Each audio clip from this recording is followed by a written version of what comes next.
Le carnet de santé du Cameroun présente une kyrielle de pathologies diagnostiquées depuis plusieurs années. La fièvre du mal-être généralisé monte depuis la proclamation des résultats de l'élection présidentielle du 12 octobre 2025, proclamant Paul Biya vainqueur. Il a entamé un nouveau mandat le 6 novembre 2025. Le Grand Nord, lui également, semble pour la majorité avoir tourné le dos au régime de Yaoundé avec l'un des scores les plus bas jamais enregistrés. De la politique à la santé, la mauvaise prise en charge des malades semble être une épidémie dans de nombreuses formations hospitalières où seul l'agent soigne la mort. Comment traiter cette nation grand corps malade? Question et check-up avec le ministre de la Santé qui est médecin du Cameroun depuis bientôt 7 ans. Le ministre de la Santé publique est l'invité de Sans Tabou. Mesdames, Messieurs, merci de rester en compagnie de nos programmes. Installez-vous confortablement.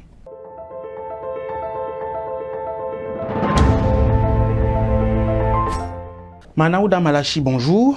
Oui, bonjour. Vous allez bien? Très bien, sauf que je ne suis pas d'accord avec la peinture que vous venez de faire de notre système de santé. Nous aurons l'occasion de faire le check-up avec vous, raison pour laquelle nous vous invitons. Merci d'avoir honoré à notre invitation. Lors de la préparation de cette émission, l'un des proches à nous a posé la question de savoir est-ce que M. Manaouda est médecin, il est de quelle spécialité, parce qu'on l'appelle constamment docteur. Et je lui ai promis une réponse dès l'entame de l'émission. Mais les seuls docteurs ne sont pas des médecins. Donc si on m'appelait médecin, oui, mais moi j'ai une thèse en sciences politiques, option relations internationales, et donc voilà, je ne suis pas médecin. Vous n'êtes pas médecin. Plusieurs Camerounais estiment qu'en vous appelant constamment docteur, vous vous accommodez mieux à l'environnement sanitaire pour imposer le respect face aux médecins et autres spécialistes. Oh, ça n'a rien à voir. C'est pas le titre qui dirige. Le président de la République, d'ailleurs, notait très bien dans tous les décrets, quand il forme même un gouvernement, il nomme monsieur un tel. Il n'a jamais nommé un professeur, un docteur ou quelque chose comme ça. Il nomme monsieur un tel. Et donc ça devrait pouvoir donner à chacun, n'est-ce pas, un élément de réflexion. Sinon, on ne va pas s'en sortir. Mais de toutes les manières, je suis juriste de formation. Et je suis très fier de l'être, je suis publiciste. Publiciste, merci beaucoup. Et pour avoir une idée de notre invité, Manaouda Malachi est né en 1973. Il a 52 ans, le plus jeune ministre du dernier gouvernement de Paul Biya. Il est donc diplômé titulaire d'un doctorat PhD en sciences politiques, option relations internationales, obtenu aux États-Unis, notamment à Madison International Research Institute. Notre invité également diplômé de l'ENAM, major de sa promotion en 2000. Et sur le plan administratif, il a occupé plusieurs fonctions, notamment à la présidence de la République, où il a été pendant plusieurs années attaché à la division des affaires organiques au secrétariat général de la présidence de la République, avant d'être nommé secrétaire général du ministère de l'eau et de l'énergie.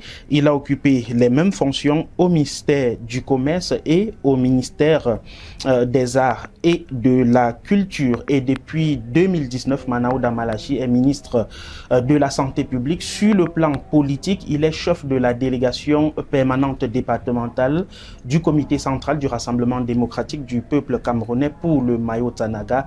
C'est à l'extrême nord. Et nous entamons, Manaouda Malachi, cette émission sur le plan politique. Votre champion a prêté serment le 6 novembre dernier. Comment est-ce que vous avez accueilli cet autre plébiscite, un 8e mandat? D'abord, je voudrais dire que vous m'avez ramené un peu plus bas parce que je suis à la délégation permanente régionale comme chargé de mission. Et donc, c'est là-bas sur le plan politique. Sinon, la victoire de Monsieur le Président de la République, nous l'avons beaucoup savourée. Mais pourquoi? Parce que c'était une victoire difficile. C'était une victoire difficile et d'ailleurs, même quand on allait à la campagne, nous savions que ça allait être difficile. On était préparé psychologiquement à la difficulté du terrain.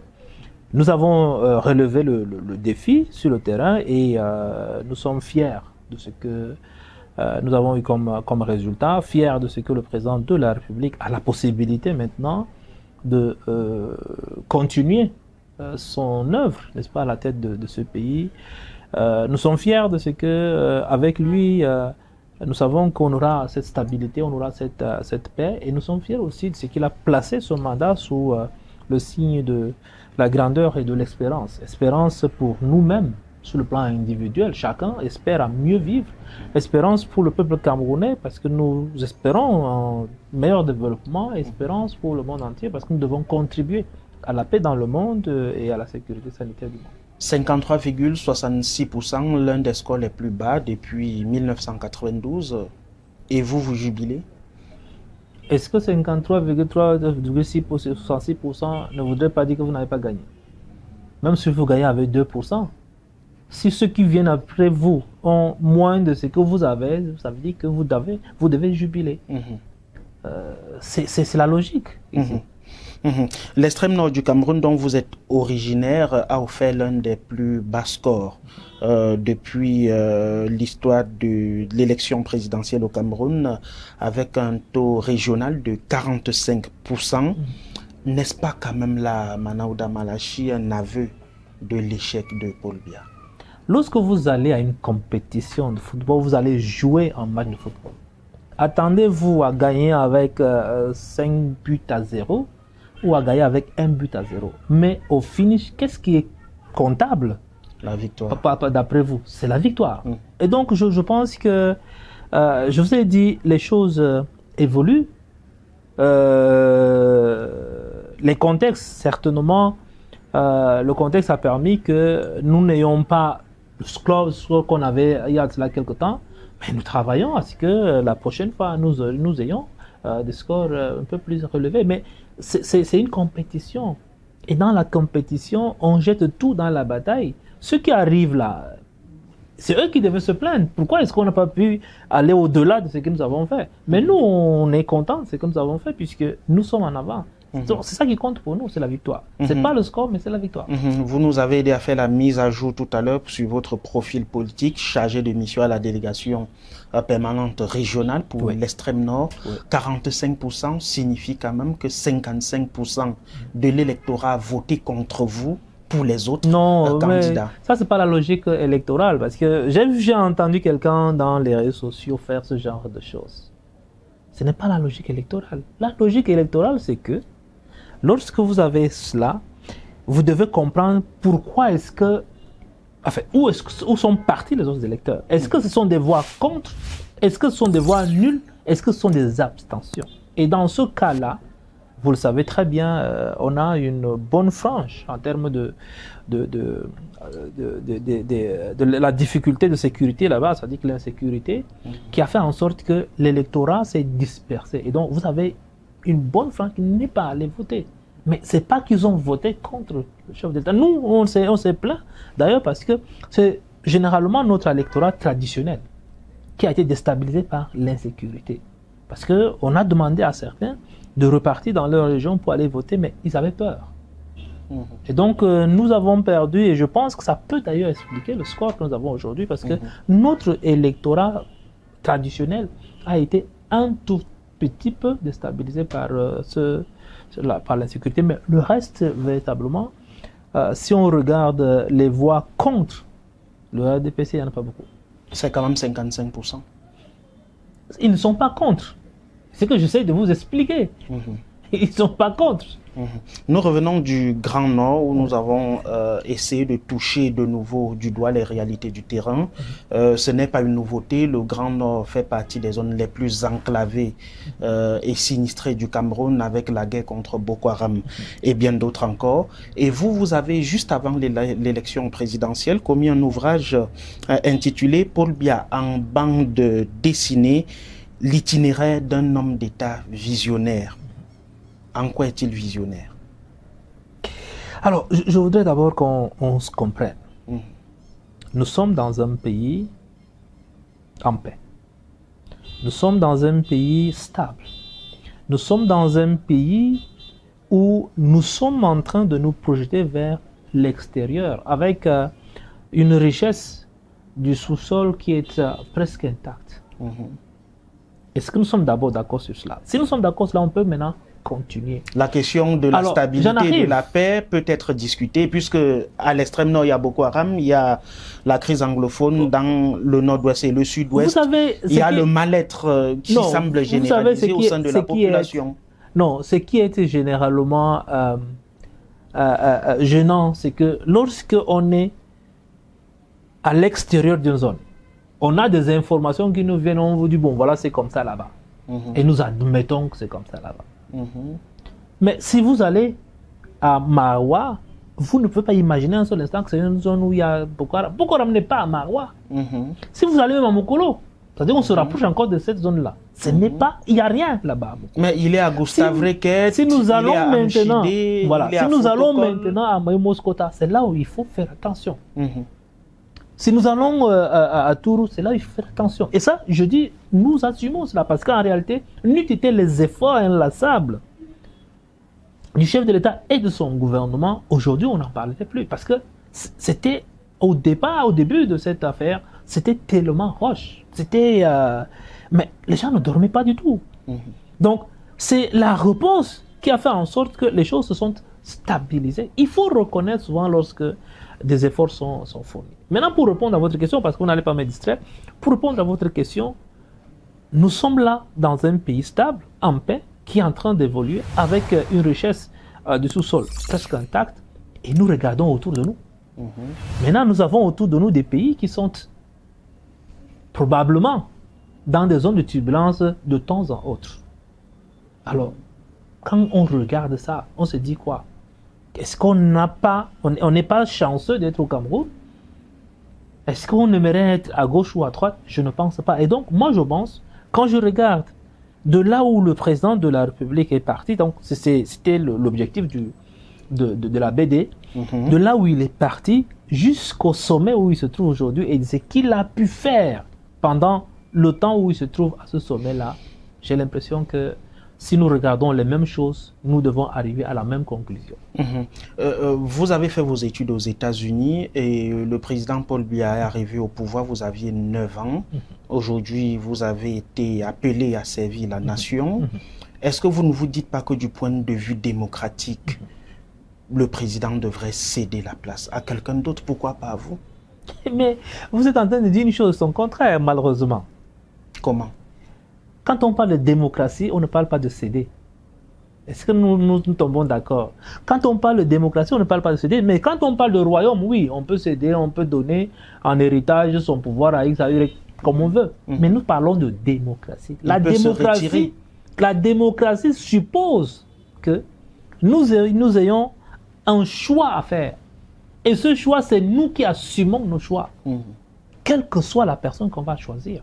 Qu'est-ce que vous répondez à ceux qui estiment que la machine RDPC, le régime de Yaoundé a tout mis en place pour conserver le pouvoir en manipulant, en tripatouillant, en faisant des fraudes de part et d'autre, sans moyen pour ceux qui sont en face de se défendre de la manière la plus efficace? J'aurais simplement aimé comment est-ce que cette machine allait prendre la main de quelqu'un, prendre le bulletin du RDPC, mettre dans l'enveloppe, et puis venir jeter dans l'urne, dans l'isoloir.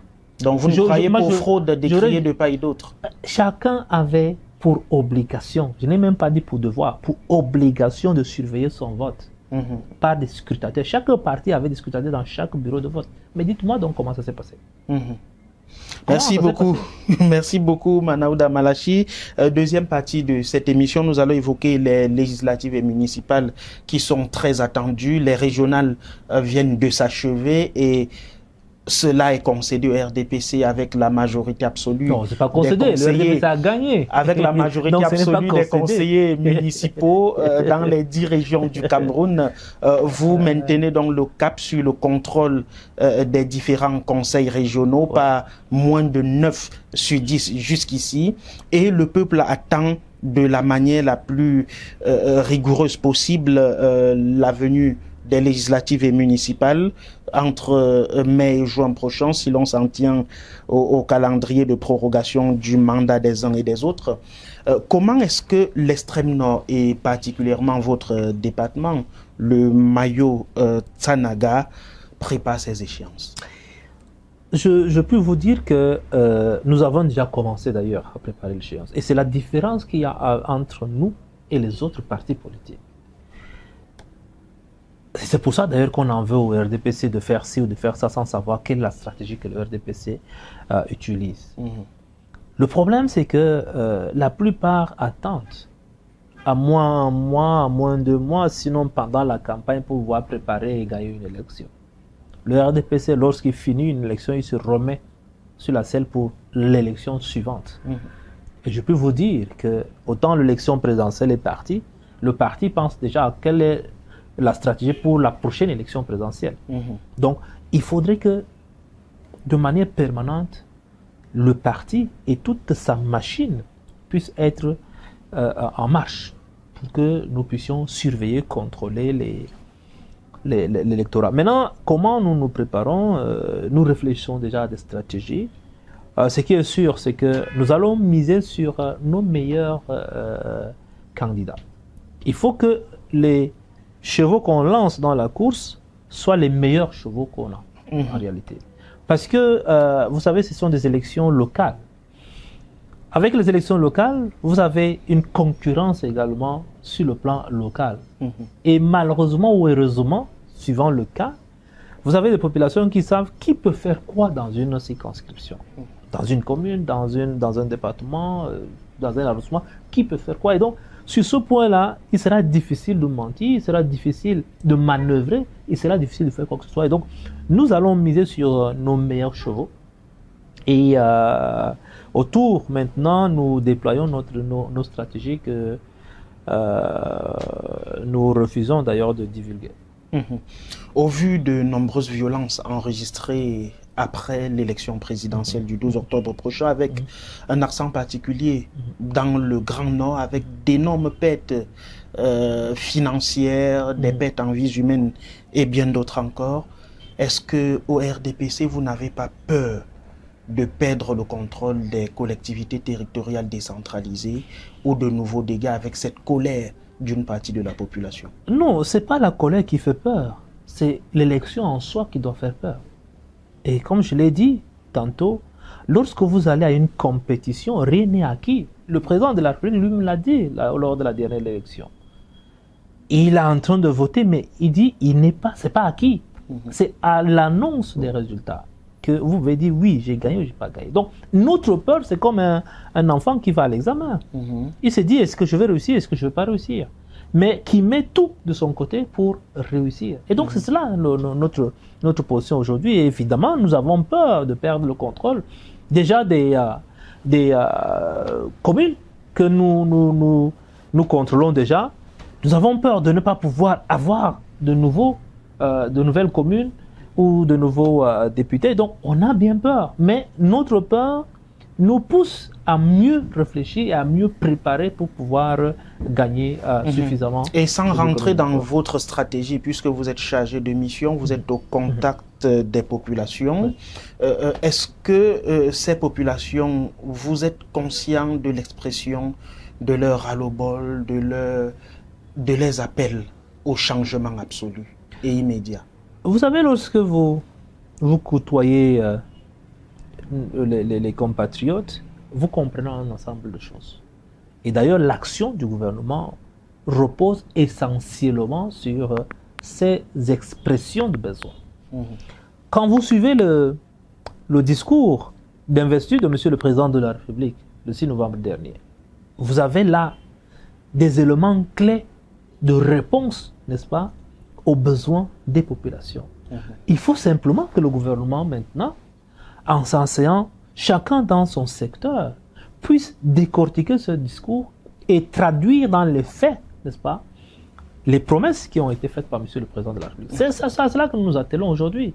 Donc, je pense que si tout se passe bien et que chacun, à son niveau, prend ses responsabilités, nous devons passer ces élections sans grande difficulté. Une partie de la population estime qu'on n'a plus véritablement besoin de discours. Chaque fois que le président tous vous sautez dessus. Vous êtes particulièrement l'auteur en 2024 d'un ouvrage qui récapitule les 200 meilleures citations du président de la République, et beaucoup estiment que la classe intellectuelle distrait un peu l'opinion. On a besoin des actes et moins des paroles. Mais quand je parlais de responsabilité, je parlais d'action.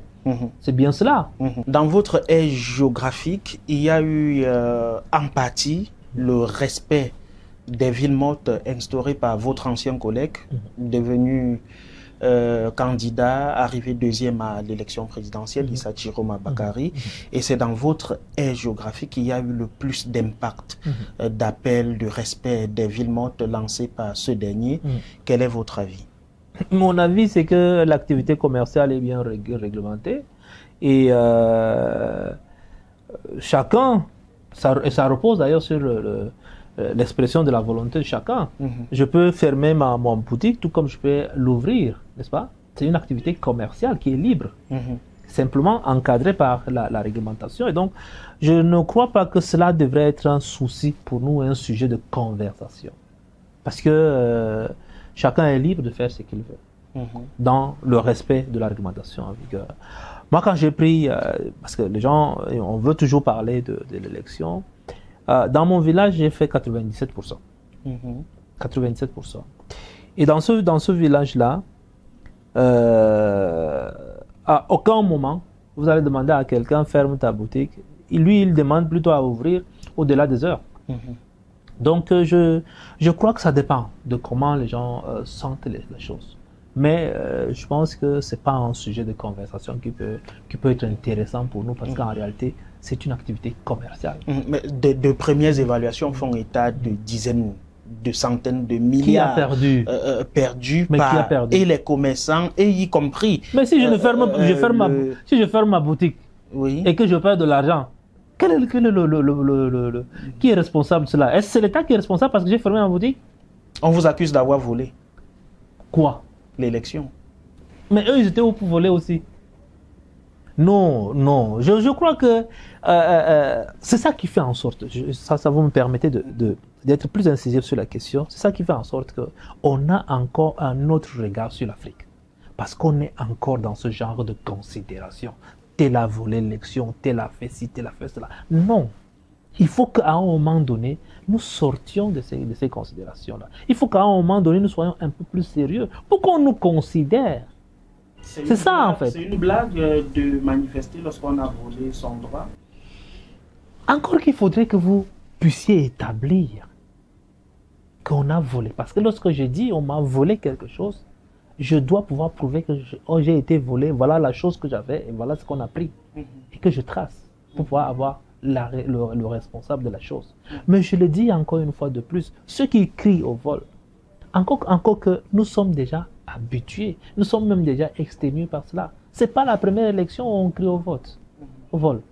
Mais ceux-là, personne n'a jamais prouvé quoi que ce soit. À l'extrême nord, près de Kousri, plus précisément à Makari, si mes pensées sont bonnes, il y a eu ce chef d'antenne communale d'Elections Cameroun qui a reconnu avoir perçu de l'argent pour fabriquer des procès-verbaux, et cela a été reconnu par la suite. Les procès-verbaux ont été mis de côté au niveau départemental, mais reconduits au niveau national. Alors deux choses. N'est-ce pas par exemple suffisant? Alors deux choses. Deux choses par rapport à l'exemple que vous me donnez, deux choses. La première chose, comme nous en avons encore pour beaucoup pendant cette émission, je serais bien preneur que vous me sortiez les éléments de preuve, y compris la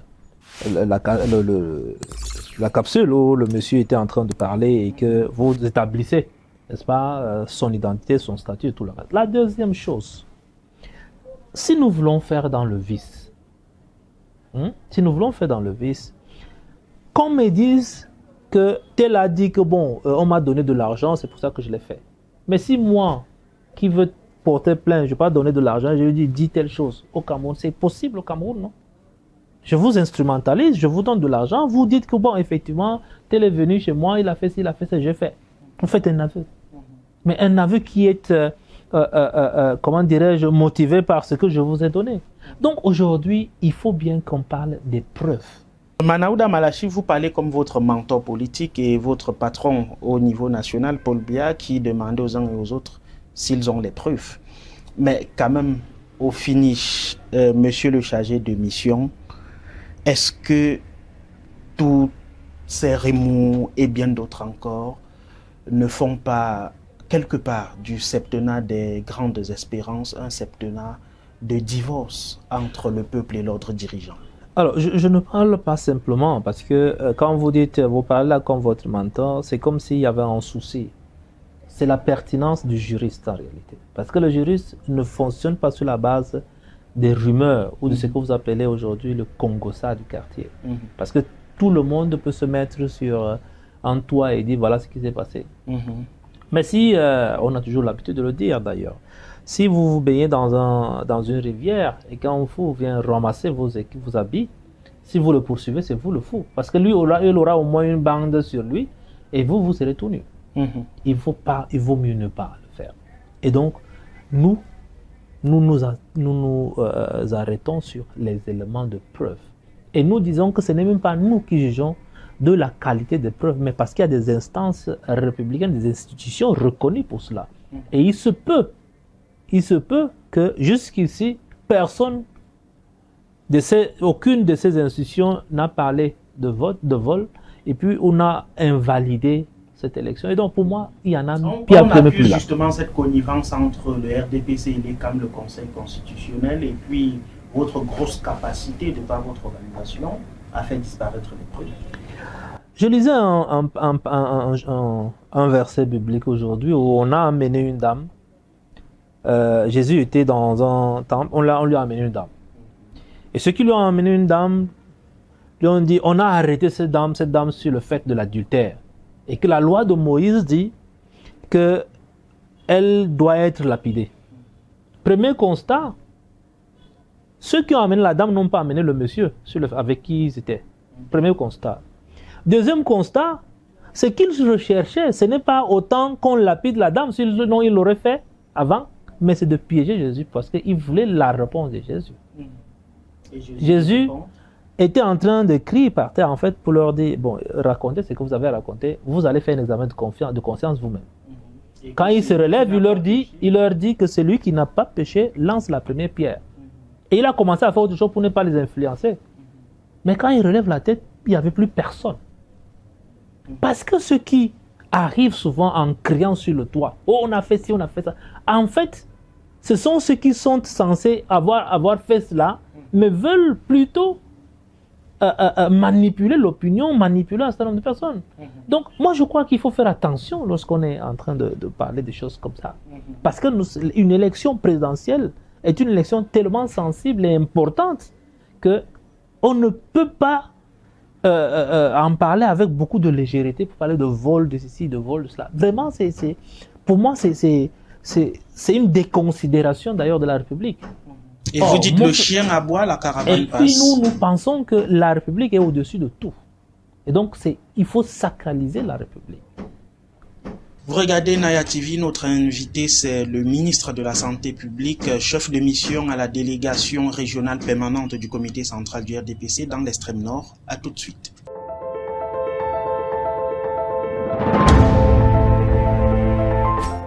Vous rêvez d'une nouvelle maison, d'un investissement sûr ou de simplifier la gestion de vos biens? Mapiol est la solution. Grâce à nos services adaptés à vos besoins, Mapiol vous accompagne à chaque étape de votre projet immobilier. Mapiol, c'est aussi la plateforme immobilière entièrement digitale qui s'adapte à vos préférences et à vos sélections pour vous recommander des propriétés qui répondent le mieux à vos critères. Avec Mapiol, simplifiez-vous la vie en bénéficiant de nos différentes offres et services immobiliers, notamment l'achat, la vente, la construction, la location, le financement et l'investissement. Bénéficiez également d'un accompagnement juridique expert pour sécuriser vos transactions et déléguer la gestion de vos biens en toute confiance. Également, simplifiez vos démarches administratives grâce à notre expertise. Mapiol, c'est la solution globale, accessible et transparente à tous vos besoins immobiliers. Mapiol, l'immobilier en un clic.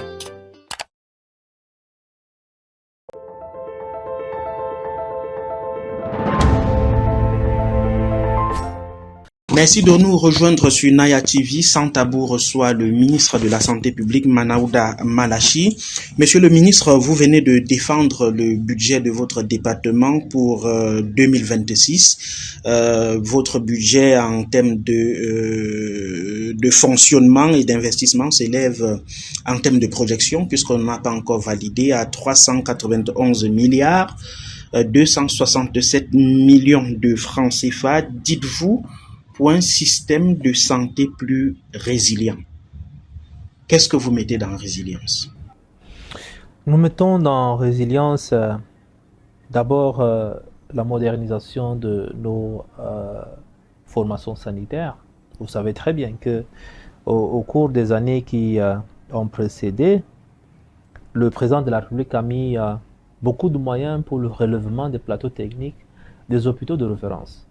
Et donc, je pense qu'aujourd'hui, on peut valablement se targuer, c'est que nous avons les plateaux techniques susceptibles de nous permettre d'être au niveau des autres hôpitaux. Nous avons le personnel qui va avec. Maintenant, on veut s'attaquer aux hôpitaux, aux districts de santé. C'est-à-dire que nous sommes dans la viabilisation des districts de santé. Entendu comme une prise en main, n'est-ce pas, des centres de santé intégrés, des centres médicaux d'arrondissement, des hôpitaux, des districts. Donc, résilience, c'est que à ce niveau-là, nous devons pouvoir offrir des paquets de soins de santé primaire de qualité. Nous sommes également dans la préparation, n'est-ce pas, de notre pays à faire face aux événements de santé publique.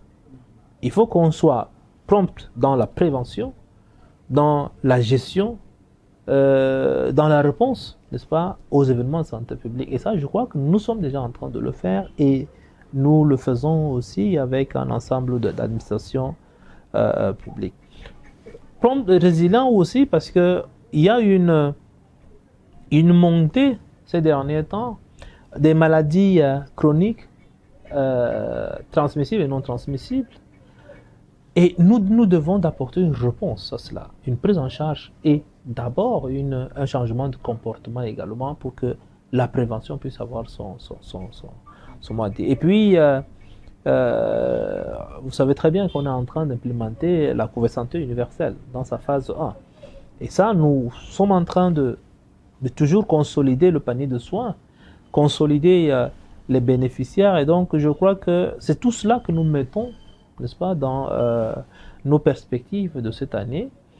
Nous avons de très bonnes nouvelles par ailleurs, parce que selon une enquête des Nations Unies, en termes de taux de mortalité maternelle, nous avons le meilleur taux, n'est-ce pas, de baisse au niveau de l'Afrique subsaharienne. Nous avons baissé d'environ 53% en presque 2-3 ans. Je crois que c'est un effort soutenu qui a été fait. Et je pense aussi que sur ce point, nous sommes sur la bonne voie pour pouvoir atteindre, n'est-ce pas, les objectifs de développement tels que prévus par l'OMS. Et donc, nous avons un ensemble de choses comme ça que nous mettons dans cette enveloppe-là. L'une de vos priorités, c'est l'amélioration de la prise en charge des patients. Force est de constater que plusieurs Camerounais périssent toujours dans les formations hospitalières. Faute de soins, la prise en charge semble sous perfusion. L'hôpital fait peur.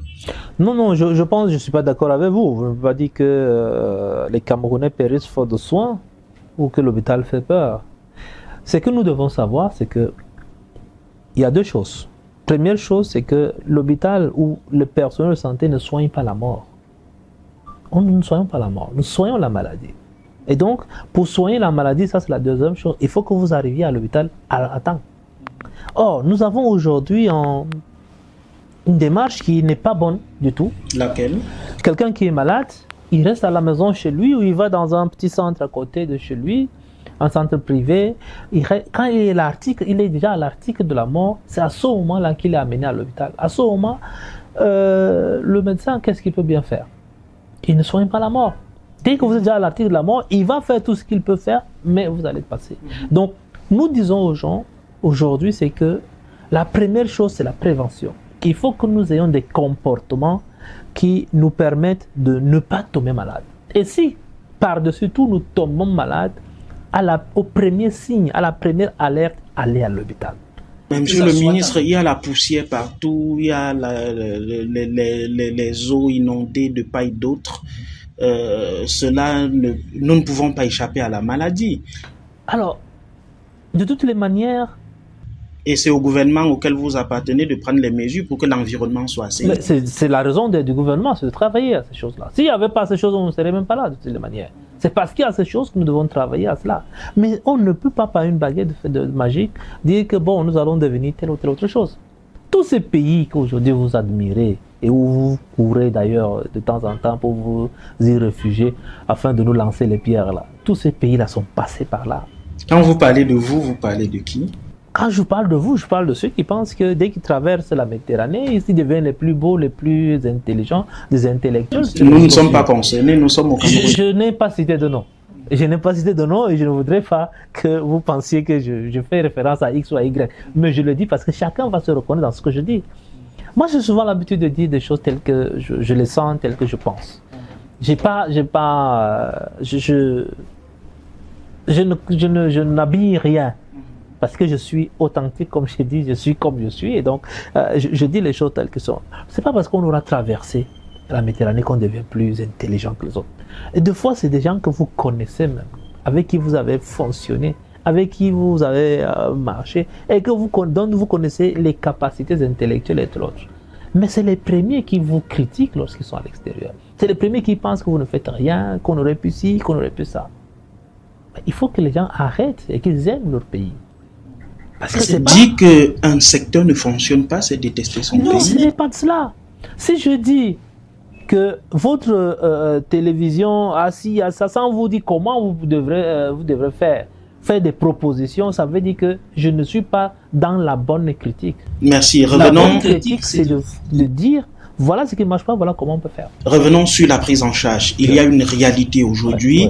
Vous avez beau arriver à l'hôpital avant ou après le début de votre maladie, il vous est jusqu'ici, dans l'essentiel des formations sanitaires, exigé de régler telle facture, de faire tel examen préalable.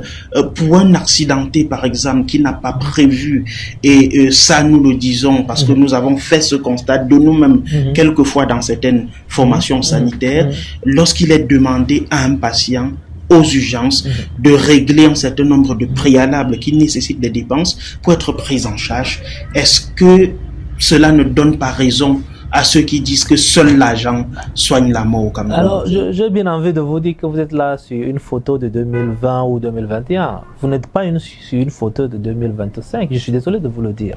Pourtant, certains s'y reconnaîtront. Oui, ils peuvent le dire.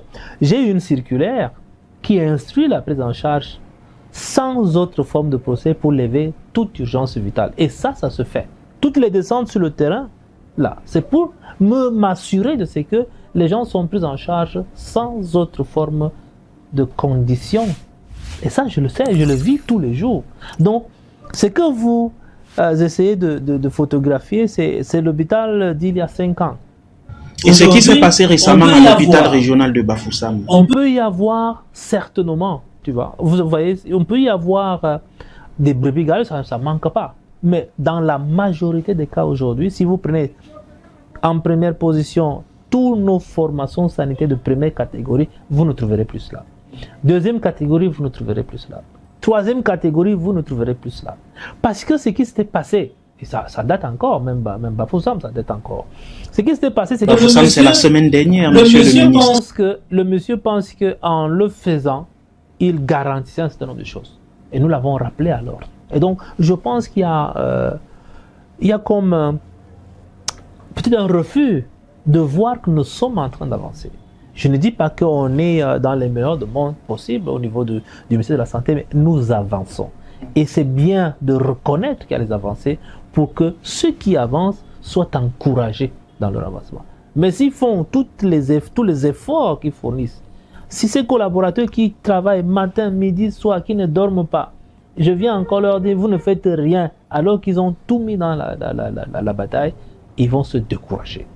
Donc, reconnaissons qu'il y a des avancées qui sont perceptibles, observables à l'œil nu, et que nous continuons d'améliorer les choses. Vous avez évoqué il y a un instant vos descentes inopinées sur le terrain et malheureusement, la température des plaintes monte au fur et à mesure. Comment comprendre cela? Justement, mais vous savez très bien que plus vous tapez dans la fourmilière, mieux vous avez des fourmis qui ressortent. Si j'étais resté à mon bureau, on n'aurait pas la température actuelle.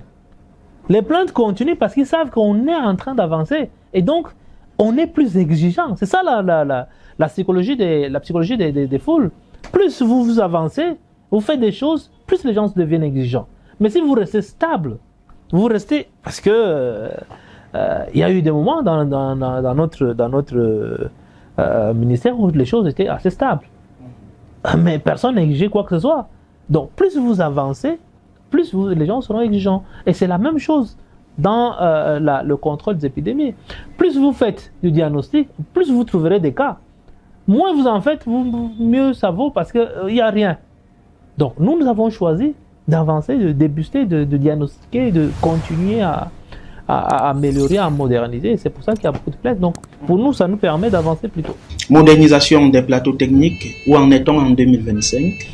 En 2025, comme je vous ai dit, allez de vous-même constater dans toutes nos formations sanitaires de première catégorie, on a le même plateau technique ailleurs. Même plateau technique ailleurs. Je ne lésigne pas sur les mots lorsque je le dis. Et je voudrais que ceux qui veulent me contredire sur la question aillent simplement dans nos hôpitaux de première catégorie. Maintenant, s'ils ne savent pas ce que c'est que hôpitaux de première catégorie, pour me présenter un centre de santé intégré ou bien un centre médical d'arrondissement, à ce moment, je peux donc leur dire première catégorie, c'est les hôpitaux généraux. Donc, si vous allez à l'hôpital général de Garoua, de Douala, de Yaoundé, vous allez au CHU de Yaoundé, vous allez à l'hôpital gynéco-obstétrique de Douala ou de Yaoundé, vous allez trouver ces plateaux techniques. Vous allez au CHR, dans toutes nos formations sanitaires, c'est-à-dire qu'on vient d'inaugurer les centres hospitaliers régionaux, vous allez trouver ces plateaux techniques. Mais ne me présentez pas un plateau technique d'un CSI pour dire que le ministre n'avait pas raison de dire ci ou cela. Mais nous sommes en train de travailler. Nous avons utilisé les méthodes de journalistes d'investigation qui nous ont permis de comprendre que vous vous soignez régulièrement ici. Et ce n'est pas le cas pour vos collègues et autres hauts fonctionnaires de la République qui continuent de se faire soigner ailleurs. On dirait que le système sanitaire de leur propre pays leur fait peur. Je ne pense pas. Et pourquoi, mot de tête, on va à l'étranger, aux frais du contribuable, ça coûte des milliards chaque année aux contribuables camerounais, les évacuations sanitaires? Je ne sais pas si c'est aux frais du contribuable, mais ce que je peux vous dire, en ce qui concerne les évacuations sanitaires, nous avons réduit les évacuations sanitaires à le plus simple expression. Ça, vous pouvez vérifier. Parce que les dossiers qui nous arrivent, la plupart, c'est-à-dire 80 à 85%, on les réfère dans nos formations sanitaires en interne. Donc, on fait des évacuations sanitaires, mais en interne. On vous évacue de Maroua pour Douala, de Douala pour Garoua, et ainsi de suite. Donc, on ne quitte pas le pays. Première chose. La deuxième chose, c'est que aucun pays, parce qu'il reste quand même 85%, aucun pays au monde ne se suffit. Vous aurez toujours, lorsque vous êtes dans un hôpital à Paris, à évacuer quelqu'un en Inde, aux États-Unis ou quelque part. Donc, vous aurez toujours une marge de pathologie qui va ailleurs. Troisième chose que nous devons comprendre, c'est que les soins sont des soins référentiels. Ça veut dire qu'il y a des gens qui sont habitués à être touchés ou à être vus par X. Et ils ne veulent pas, au regard de leurs habitudes, au regard de leur tradition, ils ne veulent pas quitter cela. Et donc, vous aurez toujours des gens qui vont vous dire, moi je préfère être soigné par X que par Y. Et ça veut dire qu'il y a quand même une crise de confiance quelque part. Non, pas du tout. Pas du tout. Vous savez que malheureusement, la maladie est quelque chose d'assez sensible, d'assez compliqué. La maladie la guérison a une part psychologique. Suivant que vous vous présentez devant moi, je vous accepte comme je vous refuse, j'ai déjà une part. Si je ne vous accepte pas, vous allez agir sur moi, je ne serai pas guéri. Il faut bien que vous acceptiez déjà ça. Et il y a donc des gens qui sont habitués à X ou à Y et ils pensent que c'est comme ça que ça doit être. Maintenant, nous travaillons Vous et moi, comme j'en ai d'ailleurs discuté avec des parlementaires, nous travaillons à présenter notre formation sanitaire parce qu'il y a certains qui ne connaissent même pas nos formations sanitaires. À leur présenter notre système de santé, nos formations sanitaires, à leur dire faites confiance à ces personnels-là, faites confiance à nos structures, faites confiance à nos équipements, c'est tout. Donc c'est ça, c'est ce travail que nous sommes en train de faire aujourd'hui, mais nos formations sanitaires de première catégorie n'ont rien à envier aux autres. Vous êtes arrivé à la tête du ministère de la Santé publique en 2019 et dès la fin de la même année, vous avez eu à faire face à une crise sanitaire mondiale, le Covid-19. Par la suite, d'énormes moyens ont été déployés au niveau national par les partenaires internationaux pour la prise en charge des uns et des autres. Et il y a ce rapport de la Chambre des comptes de la Cour suprême qui accable quand même votre gestion des fonds Covid. Certains ont appelé cela Covid-Gate. 4 ans après, vous êtes toujours ministre au même poste. On ne vous a pas entendu faire votre bilan. Est-ce que quelque part, ce n'est pas la raison de votre grand soutien au président qui vous nomme? Est-ce que quelque part, vous n'avez pas peur d'aller en prison? Lorsque vous êtes nommé membre du gouvernement, vous l'êtes par quelqu'un d'autre, par quelqu'un de précis. C'est le président de la République. Vous avez une mission à accomplir. Et dans le cadre de cette mission, vous êtes responsable de ce que vous allez poser comme acte. La seule personne qui juge de votre action, de votre mission, si vous avez réussi, vous avez perdu, c'est le président de la République. Et dans cette mission-là, qui est la gestion d'une pandémie, on attend de vous en premier que vous sauviez des vies. Parce que le président de la République a reçu un mandat de ses compatriotes. Et ce mandat, c'est de les protéger, de sécuriser leur vie. Il faut que vous l'aidiez à sécuriser la vie de ces gens-là. C'est ce que nous avons fait. Nous avons rendu compte de ce que nous avons fait posé comme acte, de ce que nous avons fait acquis de droit. C'est un dossier pour lequel je ne souhaite pas m'étendre. Simplement parce que chacun va de son ressenti. Chacun va de son ressenti. Et donc, véritablement, je pense que c'est dans le sens de vouloir me distraire. Si vous me posez cette question, c'est de me distraire de l'essentiel. Moi, je sais.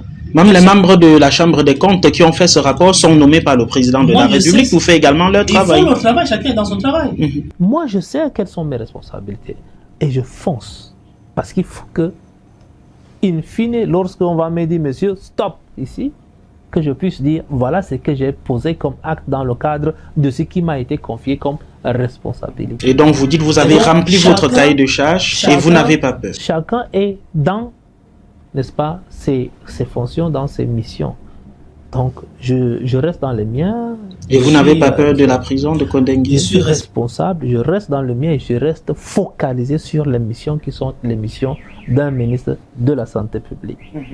Les Camerounais pleurent toujours la pauvreté. Vous en connaissez puisque vous descendez, contrairement à certains, sur le terrain pour toucher du doigt les réalités. Il y a toujours cette pauvreté. Il y a la couverture santé universelle qui a sa première phase et qui suit son cours. Quel est le niveau aujourd'hui d'efficacité et d'adhésion à cette couverture santé universelle?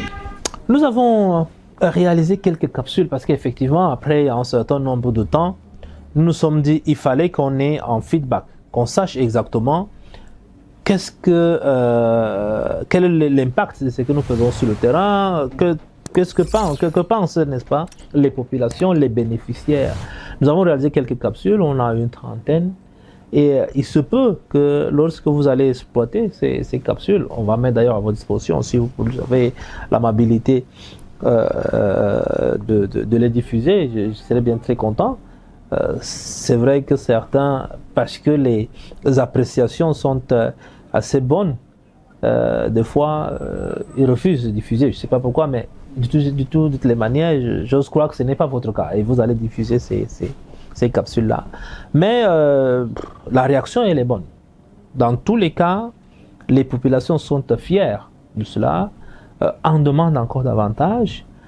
souhaite que nous puissions élargir le panier de soins, élargir l'assiette des bénéficiaires. Et donc, je crois que cela nous encourage à avancer sur la voie de cette couverture santé universelle.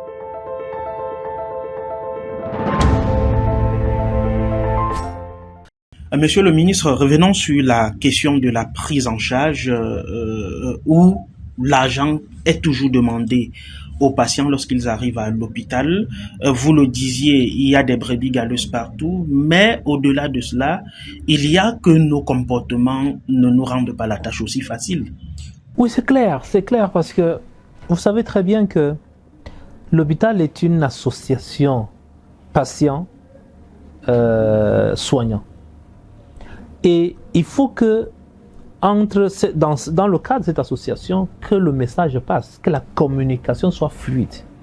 En même temps, nous demandons à nos personnels, à nos staffs, de pouvoir toujours prendre le temps de communiquer avec les patients, avec les familles des patients, de leur dire exactement ce qu'il en est, comment on va faire, En fait, de toutes les manières, ça rassure, n'est-ce pas? Et le patient lui-même et la famille. Je prends toujours le cas de ce médecin, le dentiste chez qui je vais souvent, le docteur Omar. Mais avant de poser un acte, il me dit, bon, là je vais faire telle chose, ça peut faire mal. Ça peut faire plus mal ici, ça fait moins mal là. Donc psychologiquement, vous vous préparez et vous allez voir que le mal est amoindri. Donc il faut communiquer avec le patient. Il faut communiquer avec la famille du patient. Ça, c'est ce que nous sommes en train de dire. De l'autre côté, nous demandons également aux patients d'être républicains dans leur démarche. Ne venez pas à l'hôpital nous dire ce que nous devons faire ou de quoi vous souffrez. Parce que quand vous arrivez à l'hôpital et vous demandez, vous dites, je vais aller en consultation. Un médecin, ou c'est pas moi, vous prend en consultation, vous dites, mais donc j'ai le palu. Ça veut dire que vous avez déjà posé votre diagnostic. Allez simplement prendre un traitement. Non, quand vous allez à l'hôpital, abandonnez-vous entre les mains du médecin. Dites simplement, j'ai mal là, j'ai mal ci, j'ai mal ça. C'est le médecin qui doit vous dire, c'est vous qui avez le palu, mais pas lui, pas le contraire. Donc, il faut que vous vous abandonniez entre les mains du personnel de santé. L'autre chose également, c'est que on a coutume de dire, oui, bon, vraiment, il y a eu tel scandale à tel endroit, on a demandé de payer. Oui. Mais on ne voit pas de médecin si on n'a pas payé la consultation, monsieur le ministre. Non, c'est un... Bon. Déjà, vous savez très bien, dans le cadre de la couverture santé universelle, si vous ne le savez pas, je vous le dis, votre enfant de 0 à 5 ans aujourd'hui est consulté gratuitement dans nos formations sanitaires. Pour toutes les pathologies? Gratuitement. Consultation, c'est consultation. Gratuitement sur l'ensemble du territoire. Donc, si on vous demande pour un enfant de 0 à 5 ans de l'argent pour la consultation, vous pouvez m'appeler. Maintenant, quand vous arrivez à l'hôpital, ce que nous demandons, c'est que quand vous allez payer votre consultation, mais abandonnez-vous entre les mains du médecin. Maintenant, pour certains aussi, et ça c'est ce qui est plus récurrent aujourd'hui, c'est que vous avez des patients qui arrivent, qui agressent tout le monde à l'hôpital. Sous prétexte que soit son malade, ou lui-même ou son malade n'est pas promptement pris en charge ou n'est pas très bien pris en charge, je ne sais pas ce qu'il en fait. C'est de bonne guerre, monsieur le ministre. Il y a la peur de perdre son proche ou de perdre sa propre vie. C'est un milieu de stress. Nous le savons. Mais ça ne peut pas expliquer l'agression de celui qui est en charge de ta santé. Ça ne peut pas expliquer. Mais on va plus loin. Il y a ce qui arrive parce que j'ai demandé à tout le monde d'élever d'abord l'urgence vitale avant de demander quoi que ce soit. Ça veut dire que vous arrivez à l'hôpital, dans une urgence vitale, on vous prend en charge, vous retrouvez tous vos sens, maintenant on vous dit payer, vous dites que vous ne payez pas. Pire encore, il y a ceux qui prennent le matelas sur lequel ils étaient couchés, ils prennent un certain nombre de matériel dans la salle et ils disparaissent avec. Alors comment allons-nous faire si vous, quand vous arrivez, on vous prend en charge gratuitement et vous partez avec tout ça, l'autre qui arrive après derrière vous, comment il fait? S'il doit occuper le même lit, vous avez pris le matelas, il va dormir sur quoi? Donc il faut que nous puissions, de deux côtés d'ailleurs, rentrer dans un fonctionnement républicain citoyen et que nous puissions être, n'est-ce pas, conscients de ce que l'hôpital est un endroit qui ne devrait pas connaître un certain nombre de problèmes. Le problème de vol, le problème simplement d'agression. Non, à ce moment-là, il y a une charte d'ailleurs du patient qui est en cours. Là, vous avez les droits et les obligations du personnel de santé, mais vous avez également les droits et les obligations du patient. Et ça, il faut que chacun reste dans ses missions, dans ses compétences. On a quand même l'imagerie populaire se dit la charge pèse un peu plus du côté du personnel de santé qui a aussi un rôle de sensibilisation et d'éducation. Oui. Mais lorsque vous arrivez à l'hôpital et vous êtes frustré par le personnel de santé, l'heure de la mort semble sonner un peu plus vite. Non, de toutes les manières, moi je vous comprends et c'est pour ça que je vous ai dit tout à l'heure, il y a toujours de big galeuses. Mais aujourd'hui, les choses changent. Les choses changent. Et puis, les gens ne doivent pas garder toujours la photographie d'il y a quelque temps, comme je l'ai dit. Et puis, dans notre cas, vraiment, la manière même de s'adresser à un personnel de santé, c'est comme si c'était votre domestique. Parce que vous êtes malade, ça ne se justifie pas. Même la bienséance, certes, on va vous prendre en charge, certes, on va vous soigner, mais soyez quand même bienveillant, soyez quand même, reconnaissez que c'est lui qui est en charge de votre santé. Mais quand vous venez et vous le traitez n'importe comment, nous sommes tous, après tout, ce sont des êtres humains qui peuvent réagir sur le coup. Même quand je leur dis toujours, quel que soit le cas, celui qui arrive et qui veut vous agresser, et qui vous insulte et tout, il est dans un état de stress, essayez de lui opposer autre chose que la violence également. Mais à des moments, c'est des êtres humains.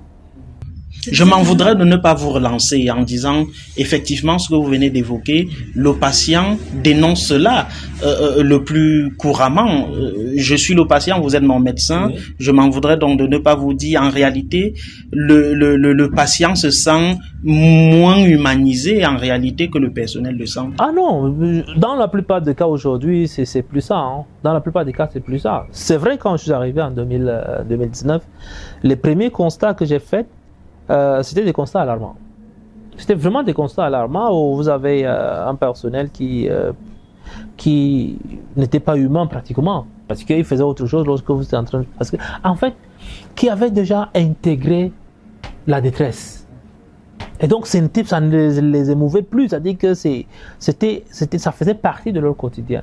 Mais aujourd'hui, c'est plus la même chose. Le concept d'humanisation de soins est rentré et ça a été bien apprécié par tout le monde. Et aujourd'hui, vraiment, les soins, la prise en charge est très humaine.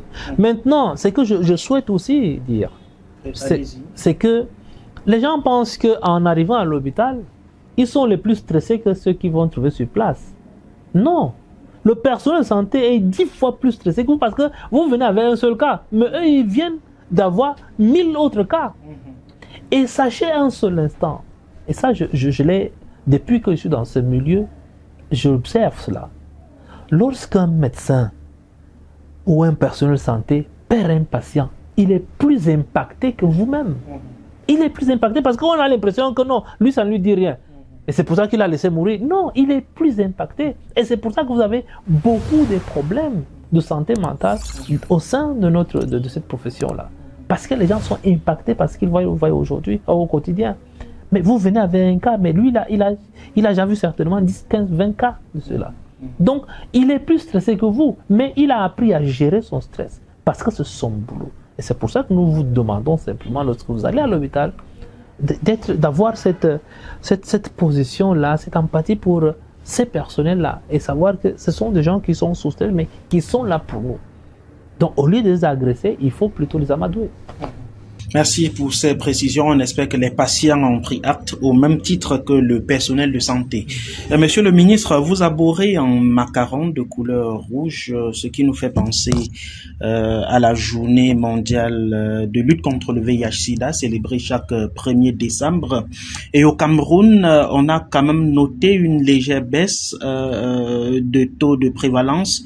2023, on est à 2,1%, si mes chiffres sont bons, vous pouvez me corriger, contre 3,1% l'année précédente. Quels sont les mécanismes aujourd'hui qui sont mis sur pied pour réduire efficacement et éliminer, selon votre politique sanitaire, le VIH-Sida en 2030? Les études de CANFIA que nous venons de conduire, 2024-2025, nous montrent des résultats vraiment encourageants.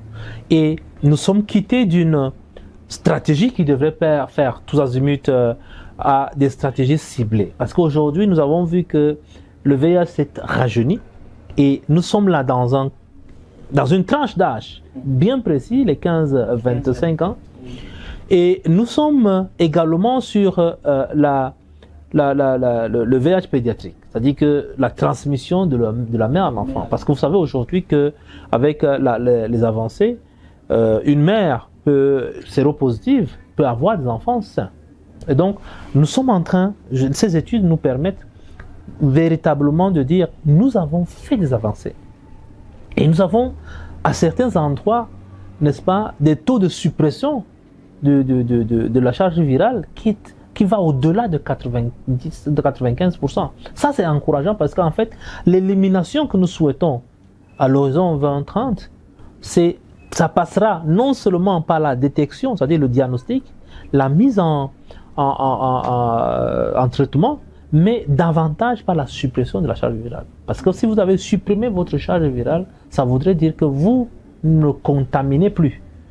Même si vous prenez vos produits, vous ne contaminez plus. Et donc, je crois que le mois camerounais de lutte contre le VIH et cette journée mondiale de lutte contre le VIH que nous avons commencé depuis le 1er décembre et qui va se poursuivre d'ailleurs jusqu'à la fin du mois de décembre, nous permet de conscientiser davantage et de pouvoir dire nous avons avancé certes, mais c'est le moment plutôt de soutenir l'action pour que nous allions effectivement vers l'élimination à l'horizon 2030. Mais comment on soutient cette action? Voilà, j'en arrivais parce qu'il y a deux ou trois choses. Première chose, il faudrait que nous continuions à refuser la discrimination, à refuser la stigmatisation. Parce que ce sont des choses qui, en fait, aujourd'hui, font en sorte que certains ne puissent pas se faire diagnostiquer. Ces gens qui sont même fait diagnostiquer et qui sont même séropositifs n'arrivent pas, n'est-ce pas, les séropositifs n'arrivent pas à venir se prendre leur traitement. Et donc, je crois qu'il faut que nous agissions sur le levier de sensibilisation, du refus de la stigmatisation et de la discrimination. Et vous verrez qu'à ce niveau-là, la responsabilisation de chacun d'entre nous fera en sorte que nous puissions éliminer le VIH. En deuxième lieu, en deuxième lieu maintenant, vous savez que nous sommes dans un contexte où le financement international s'est aménagé. Il y a certains qui ont été suspendus ou d'ailleurs carrément éliminés. Et donc, nous devons mobiliser davantage des fonds sur le plan domestique. Mais la mobilisation de fonds domestiques ne voudrait pas simplement dire que ça sera l'État qui doit faire un effort. C'est le moment pour le secteur privé de rentrer dans le secteur de la santé et de pouvoir soutenir. Parce que, au-delà de tout, vous avez une entreprise. Pour pouvoir évoluer, vous avez besoin d'un personnel. Ce personnel, pour apporter sa contribution à l'évolution de votre entreprise, ce personnel doit être en santé. Nous agissons à ce niveau-là. Et donc, il faudrait que vous puissiez garantir la santé de vos personnels en agissant, en investissant dans le secteur de la santé pour que, au finish, sur le plan national, comme le dit le président de la République, nous puissions atteindre l'émergence à l'horizon. Troisième et dernier palier. Maintenant, troisième et dernier palier, c'est le comportement de chacun d'entre nous. Il faut que nous sachions que, en agissant comme ceci ou comme cela, nous mettons en danger la vie d'autrui. Ça, c'est quand on n'est pas encore infecté. Nous devons donc faire tout pour que nous restions sans infection et donc que nous puissions observer tout ce qui est prescrit, n'est-ce pas? Si si c'est possible qu'on s'abstienne, n'est-ce pas, des relations sexuelles, mais si on ne peut pas, qu'on puisse utiliser le préservatif et bien l'utiliser parce qu'en réalité il y a une manière également de bien l'utiliser. Donc il faudrait qu'on soit sur ce point-là responsable et qu'on ne puisse pas aller dans des actions, n'est-ce pas, ou des comportements à risque. Maintenant, si on est déjà infecté, il faut que nous rentrions sous traitement et que nous respections notre traitement en rapportant à chaque fois à notre administration, c'est-à-dire dans nos formations sanitaires ou les centres de traitement agréés, qu'on rapporte tous les effets que les antirétros peuvent avoir sur nous pour que nous puissions adapter et améliorer le suivi. Voilà à peu près. Il y a donc ces bonnes pratiques, il y a aussi que beaucoup de Camerounais pratiquent ce vagabondage, puisque c'est vrai que le sida, c'est pas uniquement par voie sexuelle, même si c'est la voie la plus récurrente selon les études scientifiques. Il y a aussi qu'il faut trouver quand même de meilleures conditions de vie aux uns et aux autres, notamment à la tranche 15-25, pour pouvoir éviter l'ennui qu'il donne à se retrouver et dans l'alcool, et dans les drogues, et dans le sexe, et donc contracter le sida. La responsabilité. Est-ce que vous le dites aussi à vos collègues des autres départements ministériels, de ce que la lutte ne se limite pas au ministère de la Santé? Pas du tout. C'est-à-dire que nous savons que la lutte n'est pas une lutte du ministère de la Santé publique. C'est une lutte multisectorielle, pluridisciplinaire. Et c'est pour ça que, dans un premier temps, nous avons dit, dans le comité national de lutte contre le sida, vous avez toutes ces administrations là-dedans.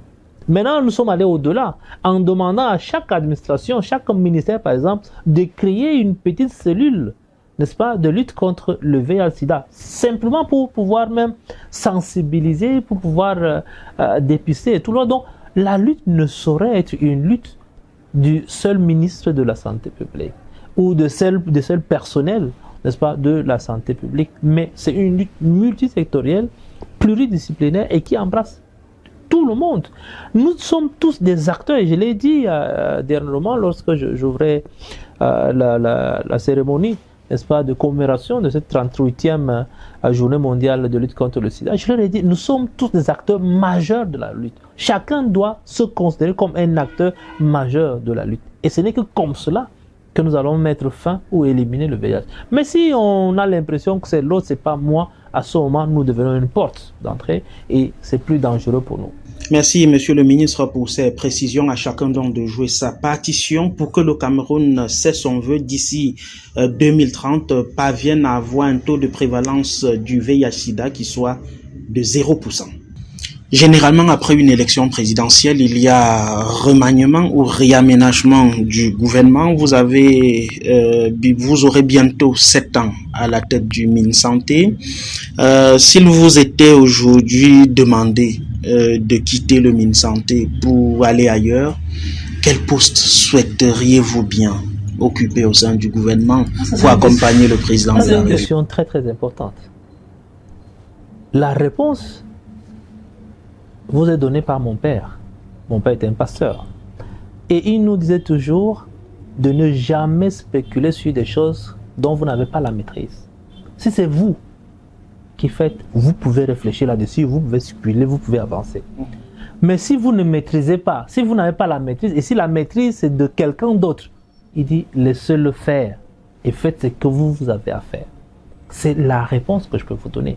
Parce que ça cadre exactement avec la question que vous me posez. Quelle est l'influence que je peux avoir sur un remaniement? Rien.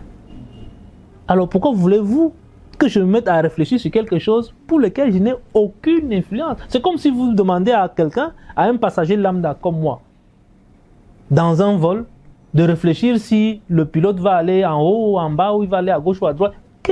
Est-ce que vous n'avez même pas accès, n'est-ce pas, à la cabine? Alors, pourquoi est-ce que moi, je vais me mettre à réfléchir, bon, maintenant, là, est-ce qu'on va aller à gauche, est-ce qu'on va aller, je mérite qu'on aille à gauche, à droite? Donc, je n'ai aucune influence. Avec la technologie, même si on n'a pas l'influence directe, on a quand même, on peut contrôler l'orientation qui est faite. Vous avez travaillé au secrétariat général de la présidence de la République. Oui. La santé publique n'est pas, entre guillemets, n'importe quel ministère, pour parler comme dans la rue, oui, permettez l'expression. Oui. Et donc, il y a des leviers que vous pouvez activer pour avoir une idée de votre prochaine destination. Si tel n'est pas le cas et que le président de la République vous remerciait en vous demandant de vous reposer, vous ne seriez pas un peu frustré? Alors, sur cette question, je vais encore convoquer un certain nombre de choses. La grâce de Dieu. La grâce de Dieu. Et je vais vous dire une chose. Dites-moi. Chaque fois que vous allez oublier que ce que vous avez fait ou ce que vous avez aujourd'hui, c'est parce que vous avez une grâce particulière, à ce moment vous aurez tout faux. Pourquoi? Vous et moi, nous sommes en train de parler devant la télé. Vous avez un très beau costume. Il y a quelqu'un juste à 30 mètres de là qui aurait bien voulu avoir votre beau costume, mais il n'en a pas. Mais il a un petit sarrau, ça lui va. 30 minutes après lui, il y a quelqu'un qui voulait simplement avoir son sarrau à lui, là. Mais il ne l'a pas, il a une culotte. Après lui, il y a quelqu'un qui n'a pas de culotte. Il veut avoir juste la culotte. Et la chaîne continue. Et la chaîne continue. Pour dire Pour dire qu'il faut être reconnaissant dans les petites choses si vous voulez être reconnaissant. Vous pouvez être reconnaissant dans les grandes choses. Donc ce n'est pas en ayant telle ou telle autre chose qu'on va être content. Il faut être content dans les petites choses et reconnaître la grâce de Dieu. Quand je regarde mon parcours, quand je regarde d'où je sors, je dis c'est une grosse grâce. Que déjà d'être ministre, même c'est pour un jour. Et là, Dieu a permis que je puisse faire 7 ans. C'est une grâce énorme. Il y a ceux qui n'ont pas pu faire 6 mois. Il y a ceux qui ont fait 1 an, 2 ans. Alors, pourquoi pensez-vous que je vais être frustré parce que Dieu a dit stop? Ou que le président de la République a dit ok, vous avez fait ci, vous avez fait ça, merci. Il y en a qui convoitent aussi votre siège. Bien sûr. Et c'est normal. C'est légitime comme ambition. Dernière question. Mes collaborateurs, ils peuvent le faire, c'est légitime. Moi, je n'avais pas. Puisque de toutes les manières, je ne sais pas comment j'ai fait pour être là. Pourquoi voulez-vous que je me projette pour telle ou telle autre chose? Je ne sais pas comment j'ai fait. C'est la grâce de Dieu qui m'a mené. Nous avons terminé cette émission. Dernière question. Quels sont vos vœux pour le septennat des grandes espérances de Paul Biya? Alors, ça c'est un domaine assez vaste. Mais mes vœux sont les plus simples. C'est qu'on arrive, n'est-ce pas, à répondre aux aspirations des populations. Nous voulons que dans nos déploiements quotidiens, dans les activités, des actes que nous posons au quotidien, que ce soit des réponses à des besoins également. Dans la Bible, on dit « J'ai été chez vous, j'avais soif, vous ne m'avez pas donné à boire. Je suis nu, vous ne m'avez pas vêtu. J'étais malade, vous ne m'avez pas soigné. » Ça, pour moi, ce serait le plus grand échec. Il faut que nous puissions reconnaître celui qui a faim pour qu'on puisse lui donner à manger. Celui qui a soif pour qu'on puisse, dans ce que nous faisons, nous donnons à boire. Que ce que nous faisons aujourd'hui puisse faire en sorte que nous sommes en train de vêtir quelqu'un. Voilà la philosophie qui doit être derrière chaque acte que nous posons. Parce qu'en réalité, c'est de cela qu'il est question. Nous sommes au service de ce peuple-là. Le président de la République a permis, nous a donné le privilège de servir ces populations à ce niveau de responsabilité. Et donc, nous devons non pas rester à ce niveau-là, mais rentrer, n'est-ce pas, nous abaisser pour pouvoir humblement servir ceux qui ont voté le président de la République. Parce qu'au finish, c'est son bilan qui est le plus intéressant. C'est que qu'est-ce que le président a fait? Or, le président agit à travers nous. Donc, nous devons nous abaisser à ce niveau-là pour pouvoir répondre aux besoins les plus pressants de nos populations, de nos compatriotes, pour qu'au finish, ils aient ce sentiment que, effectivement, en votant le président de la République, ils ont fait le meilleur choix et nous allons nous atteler à ça. Et ceux qui n'ont pas voté pour lui? Même ceux qui n'ont pas voté pour lui. Quand nous soignons des gens aujourd'hui, nous ne demandons jamais la carte politique de cette personne-là, ni son appartenance, son obédience religieuse ou quelque chose comme ça. Nous soignons tout le monde. Et donc, l'action publique, l'action de l'administration, ce gouvernement, quand il agit pour tout le monde, il n'agit pas simplement pour ceux du RDPC. Manaouda Malachi, merci d'avoir été notre invité. Je serai toujours très ravi, n'est-ce pas, d'être avec vous. Et je vois que le temps a été très court, mais peut-être qu'à une autre occasion, on pourra encore parler d'autres choses. On espère que les Camerounais et tous ceux qui s'intéressent aux questions de santé, de politique et plus particulièrement de Manaouda Malachi ont eu suffisamment à se mettre sous la dent. Mesdames, Messieurs, merci de nous avoir regardés. Sans Tabou revient très bientôt avec un autre invité tout aussi pointu et pertinent que Manaouda Malachi, ministre de la Santé publique. Portez-vous bien et à très vite.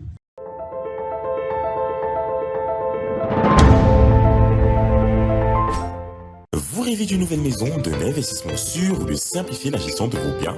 Mapiol est la solution. Grâce à nos services adaptés à vos besoins, Mapiol vous accompagne à chaque étape de votre projet immobilier. Mapiol, c'est aussi la plateforme immobilière entièrement digitale qui s'adapte à vos préférences et à vos sélections pour vous recommander des propriétés qui répondent le mieux à vos critères. Avec Mapiol, simplifiez-vous la vie en bénéficiant de nos différents offres et services immobiliers, notamment l'achat, la vente, la construction, la location, le financement et l'investissement.